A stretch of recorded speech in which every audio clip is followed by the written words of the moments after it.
Which was the first form of mask, the first disguise, or the consequence of the original sin of man? What is a mask? A hidden difference, or an attempt to be like others? Aren't clothes masks too? A mask is for religious rituals, so the shaman is accepted as superior.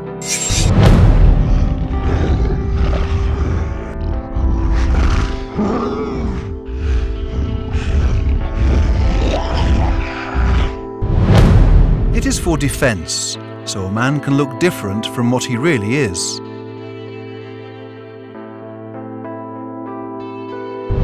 The mask is a human invention for a man to hide his different identity.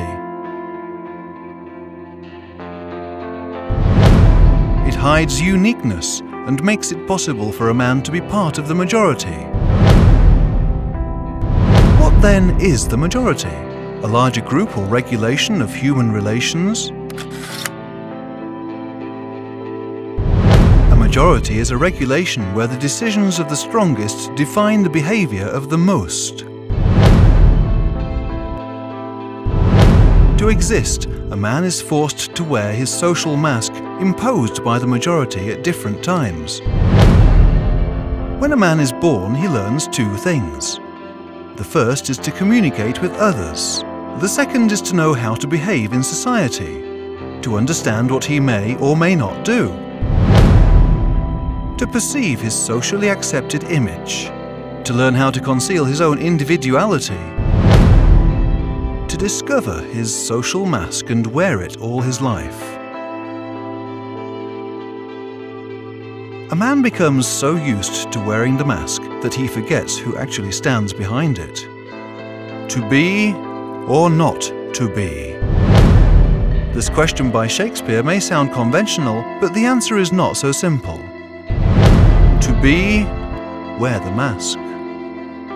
Not to be is to take it off, dooming oneself to social nothingness.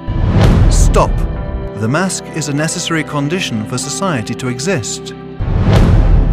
Without it, humanity would go back to the animal stage. Human individuality, however, remains internally suppressed. In his life, a man is torn between the awareness of who he really is and who he has to be to stay in society. The mask gives him the right to be part of that society.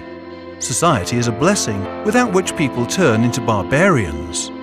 A man should comply with the social regulations and wear his mask strictly. He should accept anonymity and follow it all his life. Otherwise, society will be threatened, and the barbarous acts of all killers, rapists, terrorists, thieves, and all other monsters would be unleashed. Is human individuality condemned forever? No. With the development of IT technologies, man has created a different space of new types of relations. This is a web space, where a man can be himself without threatening others.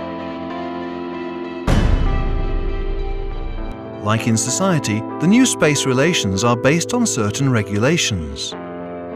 Compliance with these regulations is what makes the new web freedom possible. It is based on anonymity, the other side of the mask. Anonymity, not as concealing, but as a regulation of the free individual self. Anonymity is possible online. Users do not show their biological and social identity online, but only their created virtual visions. These virtual visions are not fantasies, but creations of human mentality. They are the face of the user in the virtual world. What is more real? The truth hidden in oneself, or what one presents to the outside world? There is no correct answer, as they are both part of human nature. Through the web space anonymity, a man has the opportunity to be both. To be relieved, relaxed, and long-living. Duvamis is this opportunity. The opportunity to be your free self.